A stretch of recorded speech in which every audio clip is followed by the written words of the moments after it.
بسم الله الرحمن الرحيم. السلام عليكم ورحمة الله وبركاته.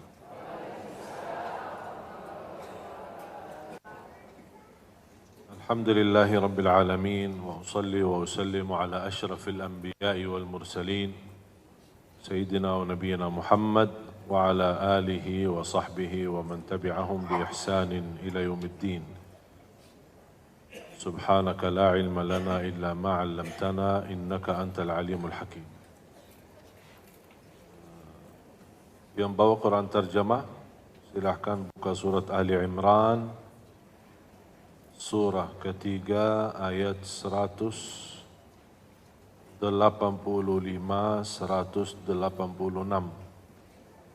Buka Al-Quran, surah Ali Imran, ayat 185 dan 186. أعوذ بالله من الشيطان الرجيم.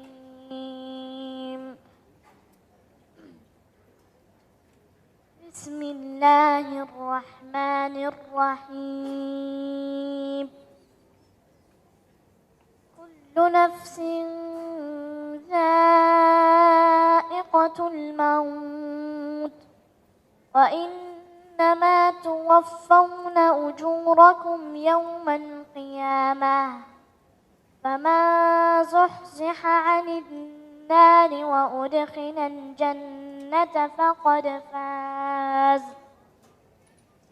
وما الحياة الدنيا إلا متاع الغرور.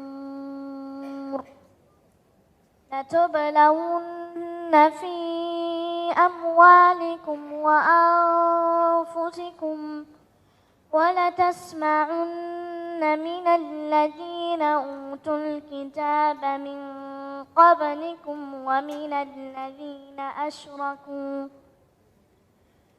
الذين أشركوا أذى كثيرا وإن تصبروا وتتقوا فإن ذلك من عزم الأمور. أعوذ بالله من الشيطان الرجيم. بسم الله الرحمن الرحيم. كل نفس ذائقة الموت وإنما توفون أجوركم يوم القيامة فمن زحزح عن النار وأدخل الجنة فقد فاز وما الحياة الدنيا إلا متاع الغرور. لتبلون في أموالكم وأنفسكم ولتسمعن من الذين أوتوا الكتاب من قبلكم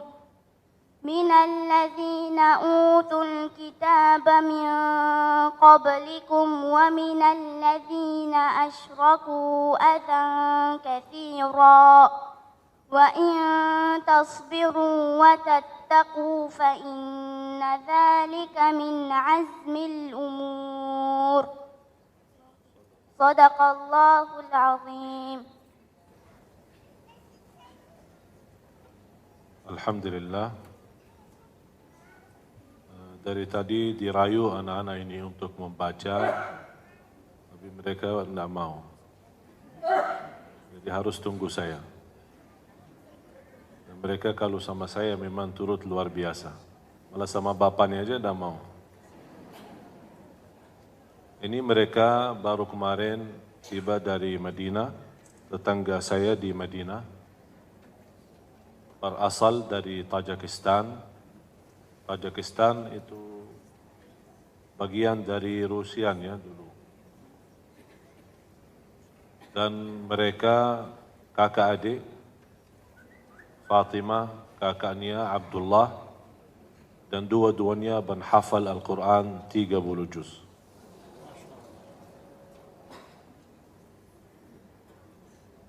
Mudah-mudahan anak-anak kita, cucu-cucu kita bisa menjadi seperti mereka. Usia Fatimah baru 10 tahun, kalau Abdullah baru 8 tahun. Dan ini salah satu Abdullah termasuk bukan hanya sebagai penhafal, tapi beliau sudah mendapatkan yang dinamakan di ilmu Al-Quran, dinamakan ijazah dan sanad, menjadi bacaannya bukan hanya hafalannya benar, tapi bacaannya betul benar. Bahkan ditugaskan mengajar anak-anak di Masjid Nabawi.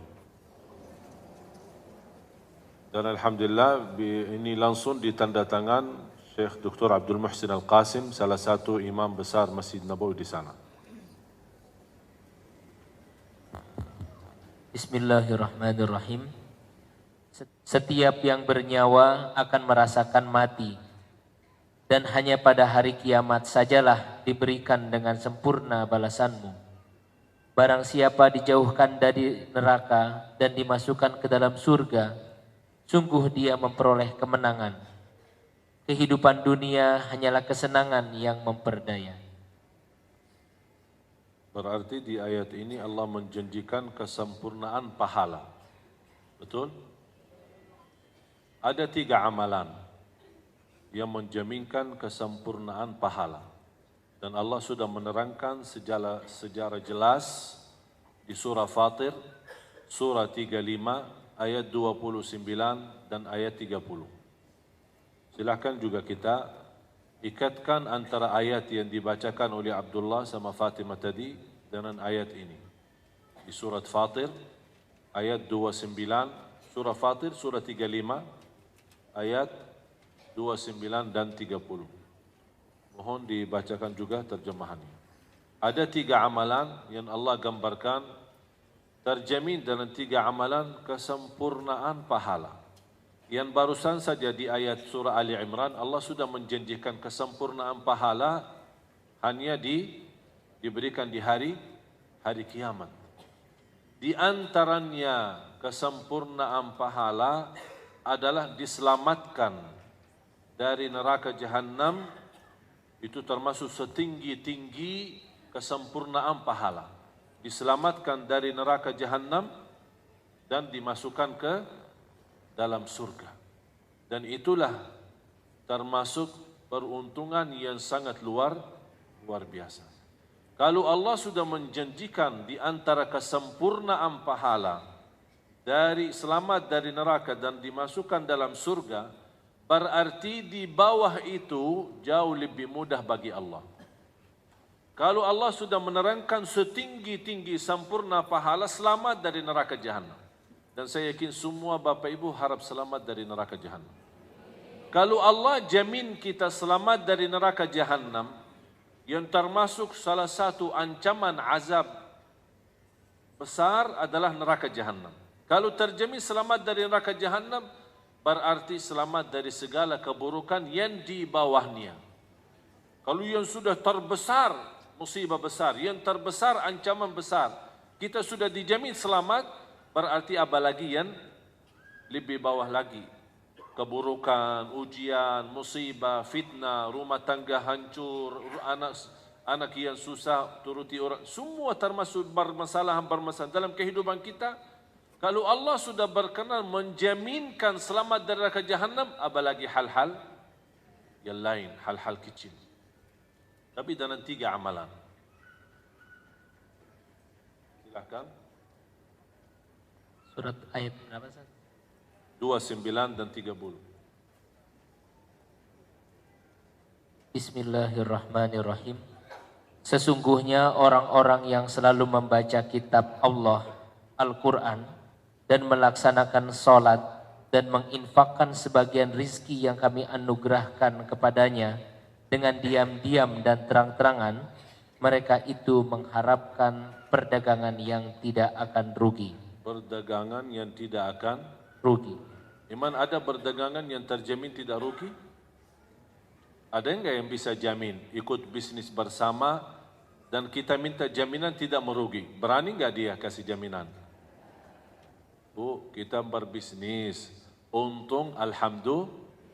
Kalau rugi ya sama-sama rugi. Ada yang jamin? Tidak ada. Kita bismillah, dengan berkahnya Allah kita berbisnis sama.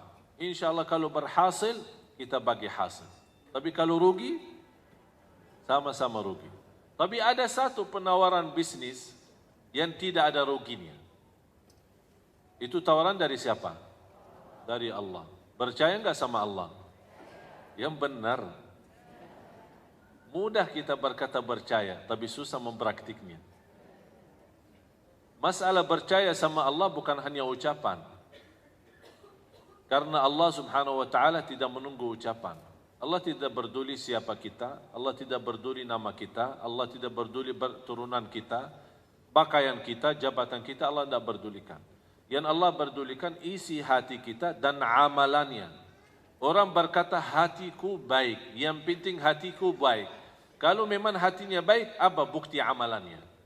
Kalau hati baik, itu raja tubuh badan hati. Kalau hati baik, pasti seluruh amalannya jadi baik. Tapi kalau terlihat amalannya tidak baik, berarti terbukti hatinya belum. Allah menawarkan perdagangan yang tidak ada rugi. Melalui tiga amalan. Yang pertama, mereka senantiasa membaca. Silahkan Bapak Ibu bertanya diri, berapa hari lewat belum baca Quran? Saya selalu hiburkan kepada jamaah, tolong jangan lewat 1 hari belum baca Al-Quran. Sibuknya bagaimanapun kesibukannya, paling tidak 1 ayat. Dan saya yakin 1 ayat tidak berat. Berat enggak 1 ayat? Tidak berat. A'udzu billahi minasyaitonir rajim. Bismillahirrahmanirrahim. Idza waqa'atil waqi'ah. Shadaqallahu alazim. Susah enggak? Apalagi kalau disertai dengan terjemahan artinya. 1 ayat. Tidak menghabiskan tenaga, tidak menghabiskan waktu, tidak menghabiskan fikiran. 1 ayat.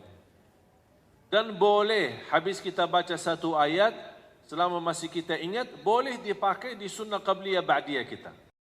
Walaupun 1 ayat. Rasulullah SAW suka salat sunnah dengan 1 ayat. Jadi tidak harus mulai 1 surah dan selesai surah itu. Tidak harus itu.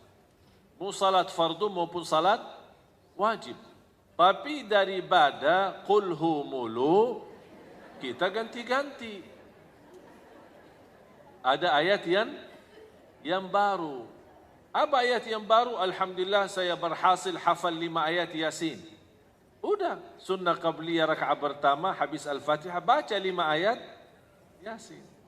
Kalau kira-kira ada yang tertinggal dan belum ada yang bisa diingat, misal 3 ayat terus selanjutnya, oh ya Allah kemana habis, lupa ya, langsung dah usah lama-lama, Allahu Akbar, rukuk, dah usah fikir, udah rukuk, lupa, biarin aja.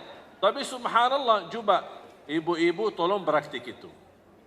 Demi Allah, datang syaitan ingatkan kita supaya di rakaat kedua bisa lanjut. Mengapa syaitan mengingatkan ayat? Supaya pas di rukuk dan sujud tidak bisa konsentrasi. Fikirannya ayat itu, apa yang saya lupa, apa yang saya lupa.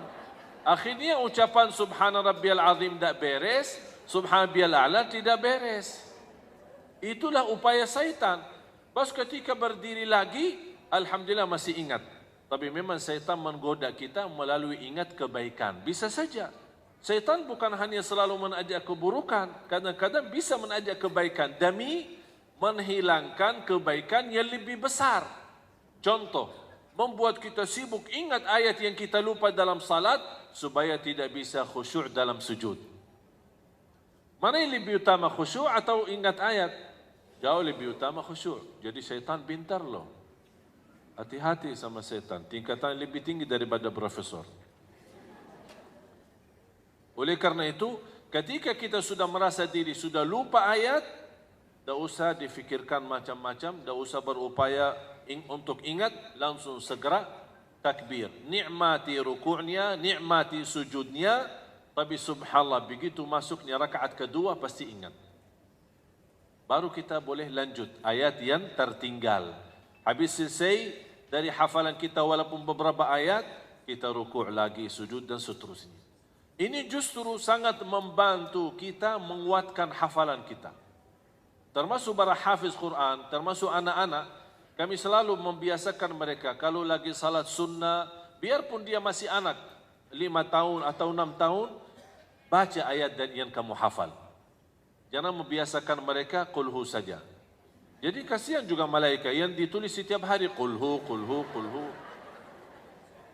Kok tidak rubah-rubah manusia ini? Al-Quran kan 30 juz, walaupun satu ayat, tapi ada tambahan. Tambahan apa? Apa manfaat kita berubah ayat? Ini salah satu juga membantu menurani dosa maksiat kita. Sekarang apa yang saya sampaikan Bapak Ibu, ini sebenarnya menjaga kita dari dosa dan maksiat. Kita sebagai manusia tidak bisa terlepas dari dosa maksiat. Tidak bisa. Jangan ada orang berkata, saya berupaya menjauhkan diri total dari dosa maksiat. Mohon maaf, tidak bakal bisa. Karena kita manusia. Pasti ada dosa dan maksiat. Tapi bukan bersoalan berdosa dan maksiat. Yang menjadi bersoalan ketika sudah terlanjur dosa maksiat, tidak mau bertaubat kepada, tidak mau beristighfar kepada, tidak mau sedih dan menangis karena ini yang menjadi masalah. Seolah-olah ketika habis sudah terlanjur berdosa, kita berkata kepada Allah, ya apalagi, biasa aja, mau dosa-dosa. Jadi tidak ada rasa malunya sama Allah.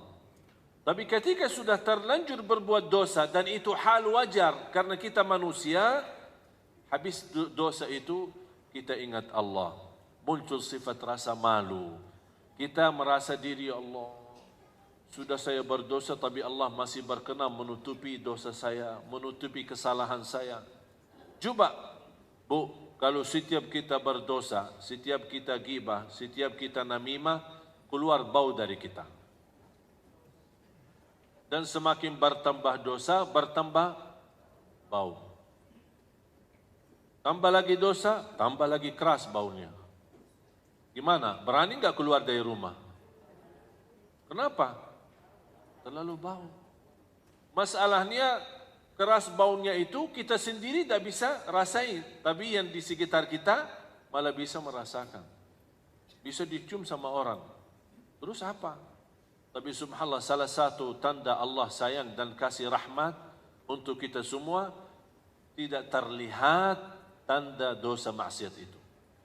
Padahal bisa saja orang baru semalam saja habis dosa maksiat, tapi Allah menutupi dosa itu. Ini tanda apa? Kalau Allah berkenan menutupi, Allah memberikan pesan kepada kita. Semalam saja aku menutupi dosamu. Kapan kamu meminta maaf? Dikasih waktu.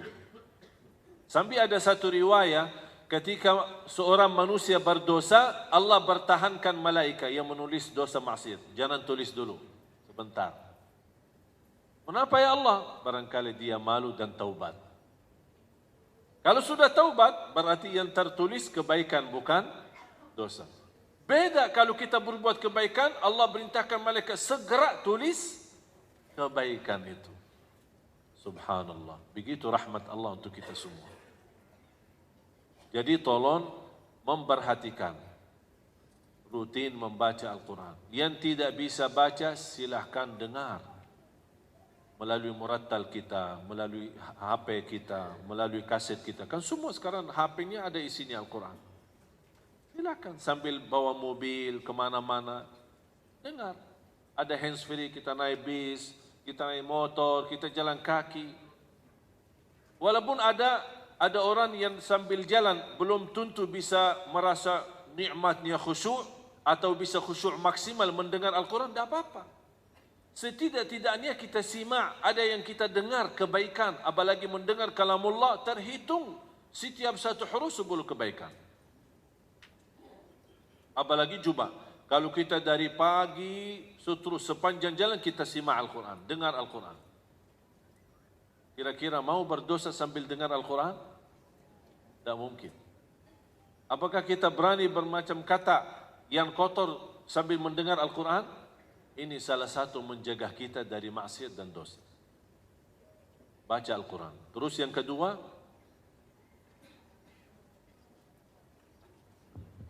agar Allah menyempurnakan pahalanya kepada mereka. tidak diulang lagi.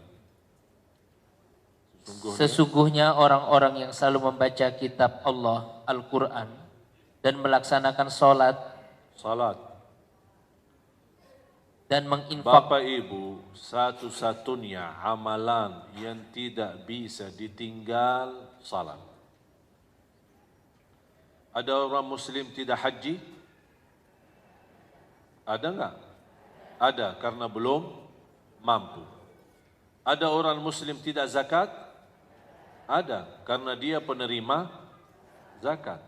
Ada orang Muslim tidak puasa? Ada, lagi sakit, musafir, atau cukup tua, tidak sadar perbuatannya, bisa tidak wajib puasa. Ada orang Muslim, banyak hal-hal kebaikan yang bisa ditinggal kalau ada alasan. Tapi apakah Bapak Ibu ada orang Muslim tidak salat? Seharusnya tidak ada. Tapi ternyata apa alasannya? Tidak ada alasan. Kalau malas itu bukan alasan, itu sifat. Kalau alasan, ya lagi sakit, alasan lagi pinsang, alasan lagi stres, alasan ini kan namanya alasan. Tapi kalau malas itu sifat, bukan alasan. Satu-satunya ibadah yang tidak boleh ditinggal salat.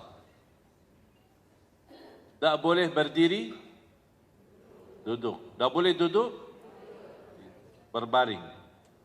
Bukan tidur. Salat tidur. Tak bisa wudu, tayammum. Tak bisa salat tepat waktu, jama'. Tak bisa jama', qasar. Bahkan dalam kondisi perang, yang namanya perang, Allah wajibkan yang dinamakan salat al-khawf, salat ketakutan. Karena dalam kondisi perang, jadi separuh tentara militer, separuhnya salat, separuhnya menjaga. Begitu selesai mereka satu rakaat, terganti orang yang menjaga lanjut satu rakaat. Ini memang ada cara khusus. Untuk apa Allah memberikan tanda? Supaya tidak ada alasan. Kalau dalam keadaan ketakutan wajib salat. Walaupun dengan cara sederhana seperti salat khauf. Apalagi kalau dalam keadaan aman.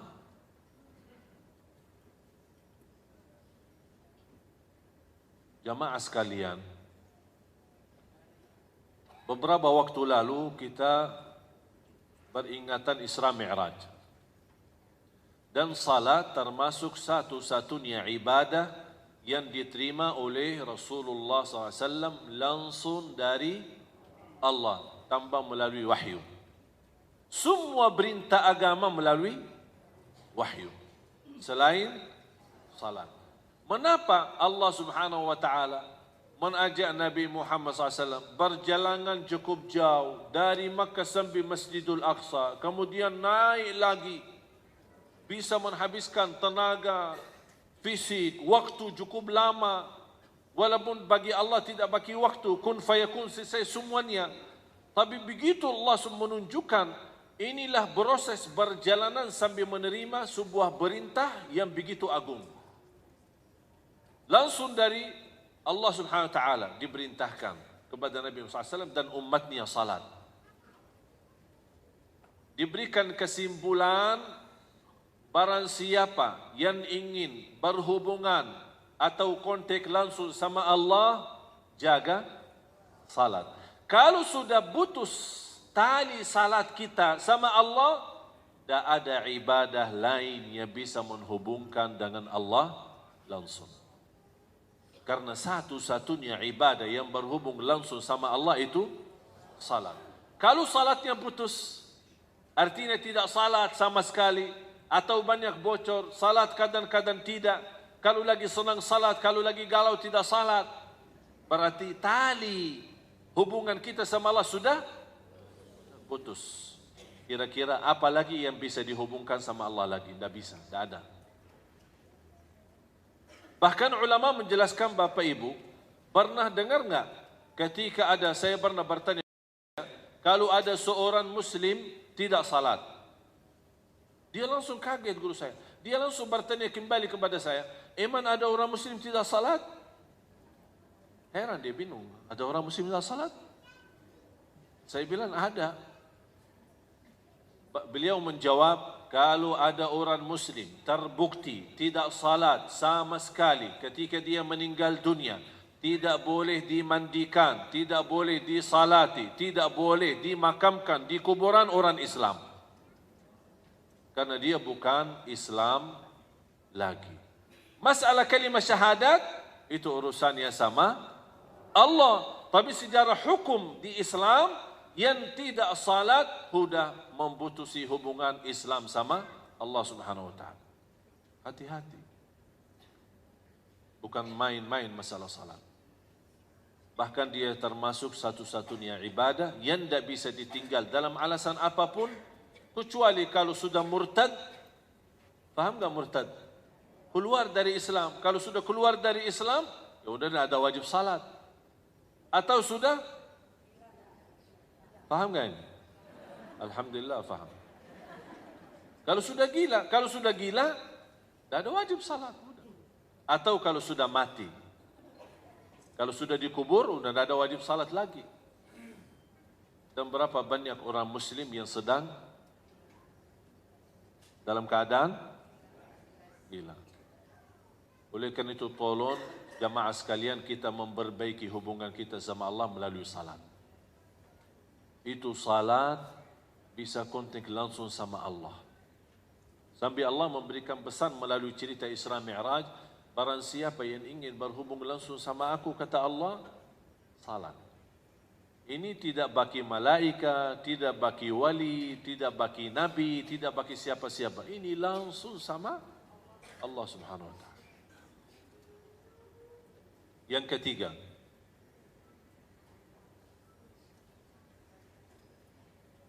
dan menginfakkan sebagian rezeki yang kami anugerahkan kepadanya dengan diam-diam dan terang-terangan. Mereka itu mengharapkan perdagangan yang tidak akan rugi. Saya berikan satu rahasia sedekah.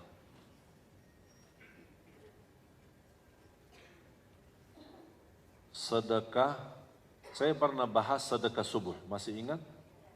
Sedekah subuh. Mudah-mudahan masih terus berjalan.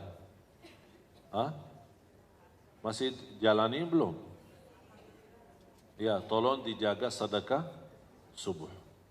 Menapa sedekah subuh? Saya sudah jelaskan, karena ada doa malaikat mendoakan setiap subuh, ya Allah berkahi dan ganti yang lebih besar.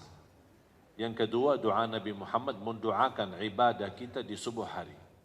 Di antaranya sedekah. Jadi mohon Bapak Ibu, semua masing-masing punya kotak amal, boleh dinamakan tabungan subuh. Biasakan anak-anak kita semua, biarpun dia anak bayi, kita buatkan satu tabungan khusus atas nama dia dan ibunya yang isi. Sungguh dahsyat sedekah subuh itu. Apapun masalah kita, hutang, masalah hajat, jodoh, rumah tangga, urusan anak, turunan, sedekah subuh itu luar biasa, bukan main. Dan selama saya sampaikan sedekah subuh kepada jamaah yang punya hajat, sungguh subhanallah, hampir 90% dari mereka hubungi saya lagi, alhamdulillah masalahnya sudah selesai. Dan berkahnya sedekah subuh. Yang kedua, sedekah habis maksiat.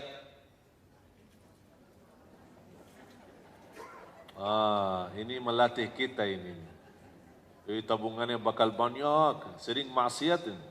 Caci maki orang, isi sedekahnya. Ngomong kotor, isi sedekahnya. Ngomong kesal atau berkata sama anaknya bodoh, langsung isi sedekahnya. Subhanallah, bakal tahu diri nanti, oh ternyata banyak masalah saya. Apalagi masalah mulut ini.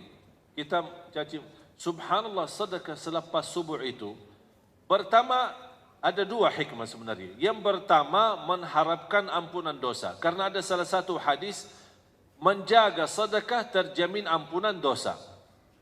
Bahkan terjamin husnul khatimah. Terjamin jauh dari kematian mendadak. Terjamin jauh daripada kematian memburuk. Tahu enggak kematian mendadak, Bu? Bisa, ini sekarang masa ini adalah banyak yang mati mendadak. Pas lagi bawa mobil, mati. Pas mau kemana, mati. Pas lagi duduk, mati. Pas lagi, syukur-syukur kalau dia mati mendadak, tapi dalam keadaan membaca Quran, atau membaca salat, atau apa. Jadi tolong, ketika ibu merasa diri berbuat salah, merasa diri berbuat dosa, langsung isi tabungan. Boleh dinamakan tabungan sedekah dosa. Dosaku ini, tabungan dosaku. Diganti dengan uang. Setiap dosa diganti dengan uang. Untuk apa? Terjamin ampunan dosa. Yang kedua, mendidik diri. Ini latihan untuk hawa nafsu. Nafsu ini. Kalau mau dosa lagi, kena denda loh. Apa dendanya? Sedekah. Setiap mau, lama-lama jiwanya, karena jiwa itu suka harta. Ketika dia melihat setiap kita berdosa, harta itu malah dikeluarin sedekah lillahi ta'ala, lama-lama dia mulai berhenti. Ini salah satu cara yang kami dapat belajar sejak kecil. Dan subhanallah sangat berhasil untuk menjauh kita dari maksiat dan dosa. Dan alasan yang ketiga, melalui sedekah yang kita berikan kepada Allah di saat dosa maksiat itu, kita mengharap dan memohon melalui sedekah, itu namanya tawassul bil amali salih. Tawassul dengan amal salih. Di antaranya sedekah. Ya Allah, dengan sedekah ini mudah-mudahan dosa ini, saya mohon ya Allah jangan terulang lagi. Ya Allah, mudah-mudahan saya supaya tidak terjumus lagi dalam dosa itu. Kalau terulang lagi, isi lagi sedekah dan memohon lagi sama Allah Subhanahu wa taala supaya melalui berkah sedekah ini, ya Allah jauhkanlah saya tidak mau lagi berbuat dosa ini. Pasti ada satu-satunya sedekah yang kita keluarkan, pasti ada satu kali yang ikhlas, yang tulus dari hati, dan ucapan juga yang tulus dari hati. Allah kabulkan langsung, selesai masalah dosa dan maksiat itu. Ini subhanallah, jujur saja saya sendiri ada beberapa hal yang belum mampu saya tinggalkan. Tapi dengan cara ini, alhamdulillah Allah SWT memberikan kemudahan, bisa saya selesai keburukan dan kesalahan saya. Mudah-mudahan saya harap juga ampun dari Allah SWT. Coba bayangkan kalau kita bisa betul jaga sedekah selepas dosa maksiat itu, subhanallah luar biasa dahsyat. Saya ada satu cerita bagaimana sedekah juga menjaminkan husnul khatimah. Ada seorang, termasuk seorang pendakwah, seorang ulama berdakwah di kota Madinah, cukup terkenal. Beliau pernah menyampaikan sebuah cerita, peristiwa, satu cerita, peristiwa bersama dia sendiri. Kata beliau, saya pernah bermimpi. Dalam mimpi itu, saya melihat nomor HP seorang dengan nama. HP dan nama. Dan ada sebuah suara panggilan di dalam mimpi itu, hubungi orang itu dan ajak dia umrah. Dia kaget. Malam pertama sadar bangun, ya biasa-biasa aja. Tidak ada respon. Malam yang kedua sama, terulang lagi. Malam yang ketiga terulang lagi. Sampai 3 kali. Nama jelas, nomor HP jelas, hubungi dia dan ajak dia umrah. Kata ulama itu berdakwah, akhirnya di hari yang keempat saya telefon. Sebelum saya telefon, di fikiran saya barangkali ini seorang saleh, seorang apalah punya kelebihan, tapi dalam kondisi susah atau miskin, belum mampu umrah. Jadi Allah SWT punya berbagai macam cara. Kun fayakun, Allah berikan, mengajak orang lain bisa menjadi rizki buat kita. Itu fikirannya. Telepon, Assalamualaikum fulan, ya fulan. Betul, sesuai nama yang ada di dalam mimpi. Tolong alamatnya di mana, saya ingin bertemu. Boleh, kasih alamat, ingin ketemu. Begitu dia tok pintu, dibuka pintu sama orang biasa-biasa aja. Tidak ada istilahnya kalau di Arab yang apa jenggotnya besar atau apa bakannya putih. Nah, biasa aja. Orang-orang istilahnya kalau kita bisa bilang orang awam lah. Bukan orang ulama, bukan orang kiai, bukan orang terlihat ada tanda-tanda kesalehannya. Dia kaget. Maaf, ini Bapak Fulan? Ya, betul. Ini nomornya HP-nya ini? Ya, betul. Ada apa? Dia bingung mau menyampaikan bagaimana ini. Orangnya nampaknya biasa-biasa aja. Habis itu karena ini sudah mimpi dan itu ada pesan, dia sampaikan. Jujur saja saya melihat mimpi 3 kali. Diperintahkan, diajak kamu umrah. Dan bukti ini nomor HP dan ini nama. Kata beliau sebentar. Masuk ke dalam, balik lagi. Boleh ajak saya umrah, tapi ada satu syarat. Dia tinggal di Madinah. Satu syarat. Hari ini berangkat dan pulang hari ini. Itu syaratnya. Dia kaget. Nampaknya orang biasa aja. Kayaknya tidak mau lama. Kalau orang saleh biasanya suka lama. Suka lama di tanah suci. Mau apa itu? Keburu pulang. Kalau ada umrah bisa 1 tahun umrah, ya enak daripada 9 hari travel. Mau nggak 1 tahun umrah? Tapi biaya sama dengan 9 hari. Tak mau bayar 1 tahun. Tapi subhanallah, banyak jamaah kita yang mendapatkan kemudahan bisa ke tanah suci, tapi terlihat mereka banyak di pasar daripada di masjid. Sibuk belanja. Karena dia tidak merasa nikmat dapat kemudahan ke tanah suci. Beda sama orang yang sepanjang hidupnya berdoa. Kalau sudah 2 kali, 3 kali sudah terjadi biasa, kebiasaan. Itulah ibadah yang kebiasaan itu bahaya. Beda sama ibadah, ada rasa merindukan. Merindukan Ka'bah, merindukan makam Rasulullah SAW, merindukan Masjid Nabawi, merindukan. Beda rasanya. Habis disepakati, sudah diajak umrah. Tahu-tahu kata ulama itu, tahu-tahu saya temani perjalanan biasa-biasa aja sampai ke Makkah. Maaf, mampir ke Miqat di Madinah, Bir Ali di sana, ganti baju di sana, ihram semua segala, terus lanjut perjalanan sampai ke Makkah.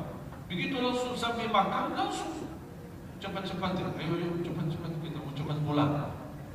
Itu bahasanya. Terus tawaf selesai, Safa Marwah selesai, cukur, tahallul, lepas ihram, pakai baju, udah ya, ayo yuk kita pulang. Astagfirullah, kaget. Apa rahasia di belakang orang itu? Pas begitu kami jalan kaki menuju ke parkir mobil untuk siap-siap pulang. Tiba-tiba orang itu, maaf, saya mau balik lagi ke masjid. Astagfirullah. Oh sebentar, cepat sebentar mau balik lagi. Sebentar aja, saya ada keinginan segala tahu muncul di dalam hati saya, ingin sekali mau salat 2 rakaat. Dari tadi bisa salat, bisa nikmat. Oh cepat-cepat pulang, sekarang mau balik lagi. Udahlah, terserah mau. Tapi tidak apa-apa kalau mau nginap. Tidak, salat 2 rakaat langsung pulang. Udah, terserah, ikutin. Pas dapat, apalagi kalau musim lagi sepi, habis haji, biasanya habis haji langsung sepi banget. Pas sampai ke sana, habis cium Al-Hajarul Aswad, kemudian dia salat di depan Ka'bah.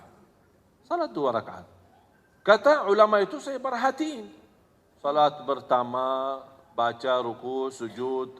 Rakaat kedua, berdiri, ruku' dan sujud. Pas di sujud yang terakhir, lama sujudnya. Pas saya datang, lama, terasa lama banget, bukan biasa. Ini dari tadi cepat-cepat malah. Kok ini kok terakhir kok lama? Oh barangkali mau berdoa. Tapi terlihat lama, bukan biasa. Didekatin, digerakkan, ternyata sudah meninggal dunia. Allah subhanahu wa ta'ala.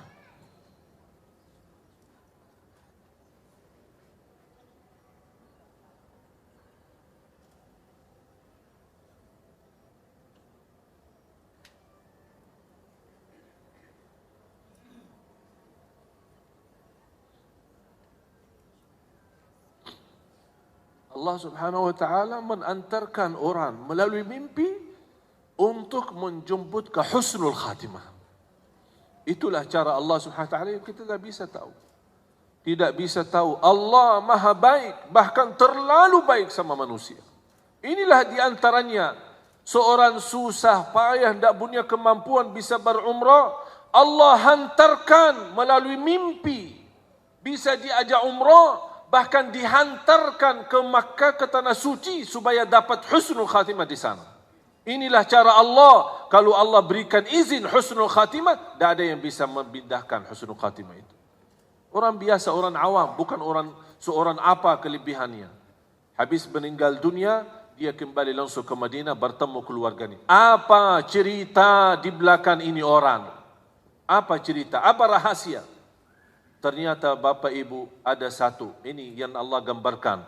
Mereka selalu berinfak secara diam-diam maupun sembunyi. Kata istrinya, setiap kami masak makanan, beliau selalu tegaskan ke saya tidak mau makan dan haram makan itu bagi saya.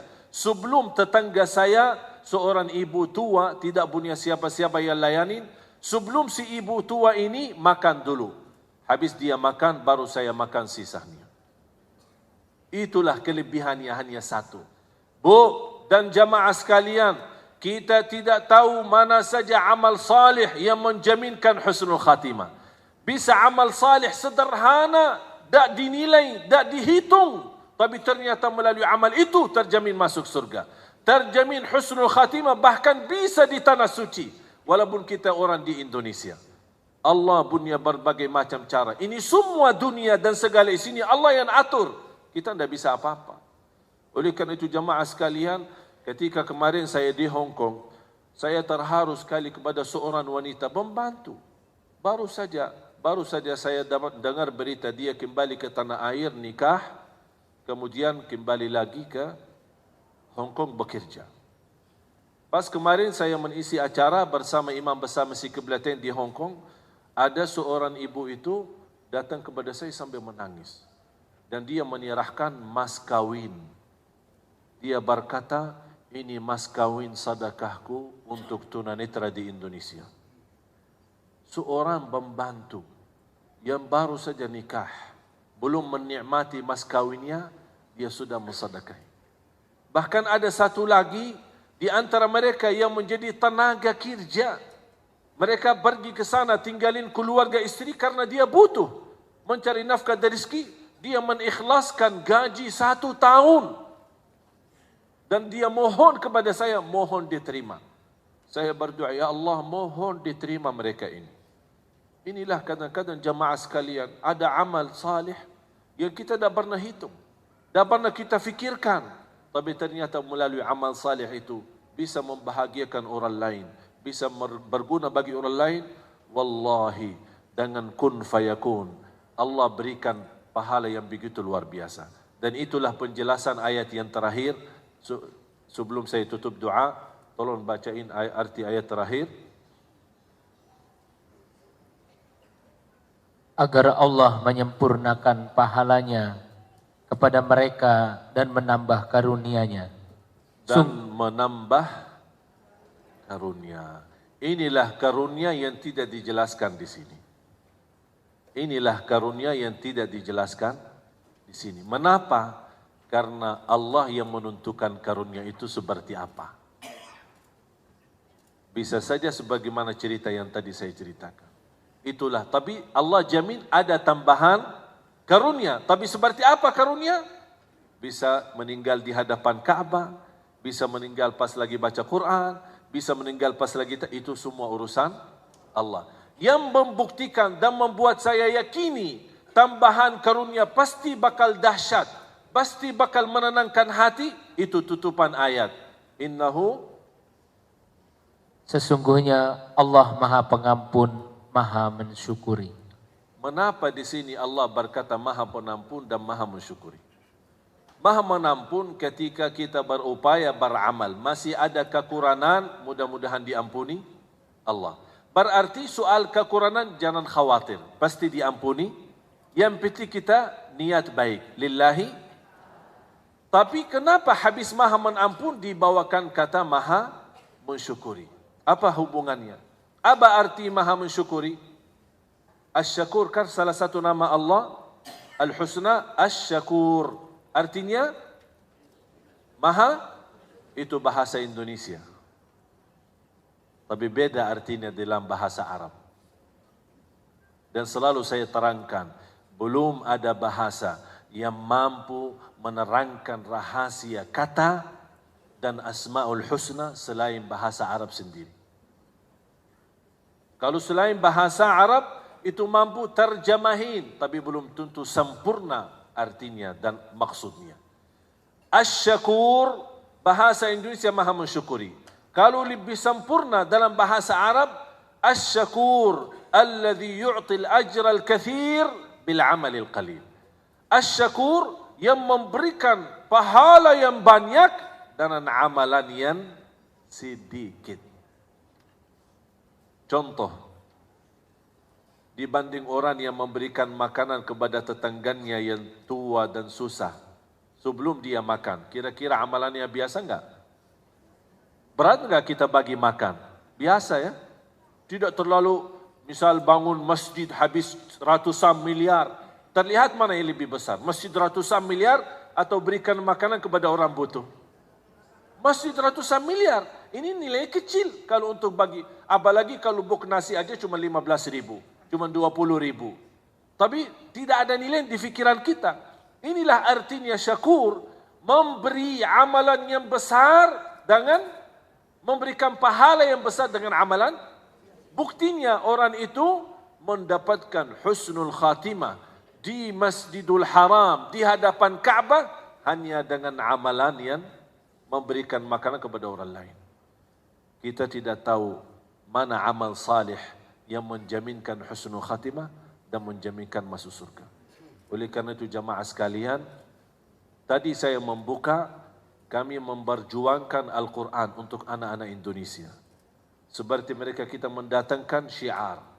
Saya harap ini bukan perjuangan saya dan keluarga, tapi saya mengharapkan semuanya bisa terlibat. Semuanya ayo kita sama-sama berjuang. Saya tidak mau membawa pahala sendiri, tapi saya yakin kalau kita semua terlibat dalam kebaikan, walaupun sedikit, Allah Maha melihat keadaan kita. Allah Maha mengetahui, apalagi bantuan kita ini untuk Al-Quran. Mudah-mudahan semua yang punya niat baik, dukungan bantuan, dan saya mohon sekali lagi jangan lupa mendoakan supaya syiar Al-Quran ini terus berjalan. Cita-cita saya, walaupun belum Allah izinkan saya punya panjang umur, tapi saya bercita-cita sebelum meninggal dunia bisa menghasilkan jutaan anak-anak penghafal Al-Quran. Saya sudah mensusunkan programnya dan sudah saya susunkan targetnya. InsyaAllah 5-10 tahun bisa menghasilkan 8 juta anak-anak Indonesia hafiz Quran. Dan insyaAllah saya mau menunggu kesempatan untuk mendapatkan izin supaya program ini bisa bergerak di seluruh Indonesia, bukan hanya di Jakarta. Mudah-mudahan bantuan doa antum sekalian di waktu tahajudnya, di waktu salatnya pasti sangat berguna, karena saya tidak tahu siapa di antara kita yang diijabah doa. Tapi yang saya yakin, walaupun saya tidak tahu, tapi saya yakin pasti di antara jamaah yang hadir ada walaupun satu yang diijabah doanya oleh Allah Subhanahu wa taala. Oleh karena itu saya titip doa, doakan saya, doakan keluarga supaya kita terus bisa istiqamah dan berjuang syiar Al-Quran untuk Indonesia. Amin ya rabbal alamin. Bismillahirrahmanirrahim. Alhamdulillahi Rabbil Alamin. Allahumma salli ala Sayyidina Muhammad wa ala ali Sayyidina Muhammad. Allahumma ya Allah, ya dhal jalali wal ikram, اغفر لنا ولوالدينا وارحمهم كما ربونا صغارا واغفر لجميع المسلمين والمسلمات والمؤمنين والمؤمنات الأحياء منهم والأموات إنك سميع قريب مجيب الدعوات. Ya Allah, bukakan bagi kami pintu taufikmu agar kami mampu istiqamah dengan amal yang salih. Amal yang salih yang mampu menghantarkan kami ke husnul khatimah. Amal yang salih yang mampu membahagiakan kami dunia dan akhirat. Amal yang salih yang mampu memberkahi sisa umur kami. Amal yang salih menjadikan sisa umur kami lebih baik daripada yang sudah lalu. Ya Allah, kami tidak tahu mana amal salih yang menjaminkan kami selamat dan bahagia dunia akhirat. Tapi kami mohon, bukakanlah bagi kami pintu taufikmu agar kami bisa istiqamah beramal salih, bisa istiqamah Islam iman sampai akhir hayat. Ya Allah, ampuni segala dosa kami. Aku mohon untuk semua yang hadir di siang hari ini, masing-masing pulang ke rumahnya sudah diampuni segala dosanya, disucikan hatinya, dibersihkan jiwanya. Atas izinmu ya Allah, kami berkumpul di siang hari ini di Masjid Al-Latif. Ya Allah, atas izinmu ya Allah, berilah kepada kami kemuliaan, sama-sama jumpa lagi di dalam surgamu ya Allah, bersama Nabi Muhammad sallallahu alaihi wasallam. Ya Allah, jadikan kami semua ahlul Quran. Ahlul Quran. Ahlul Quran. Berikan kepada kami ya Allah keturunan anak salih salihah, anak dan cucu penghafal Al-Quran, anak dan cucu penghafal Al-Quran, birahmatika ya arhamar rahimin. Ya Allah, Engkau saja mengetahui segala hajat kami, segala isi hati kami. Aku mohon ya Allah, dengan asma'ul husnamu, untuk semua yang hadir, yang sedang sakit, mudah-mudahan sembuhkan penyakitnya. Ya Allah, sembuhkan badannya, angkat penyakitnya. Berikan ya Allah bakaian sehat wal afiat. Ya Allah, di antara kami yang punya hajat, hajat lahir, hajat batin, ya Allah, aku mohon dengan nama-Mu yang agung dan mulia, dimudahkan segala hajatnya, dikabulkan segala keinginannya, birahmatika ya arhamar rahimin. Di antara kami ya Allah yang belum mampu terlepas dari dosa maksiat, ya Allah, kuatkan hatinya, kuatkan imannya. Ya Allah, kuatkan imannya, bersihkan jiwanya, agar mereka mampu menjauhkan dan menjaga diri dari dosa maksiat ya Rabbal Alamin. Ya Allah, berikan kepada kami kemampuan istiqamah, istiqamah, istiqamah sampai akhir hayat, birahmatika ya arhamar rahimin. Rabbana atina fid dunya hasanah wa fil akhirati hasanah wa qina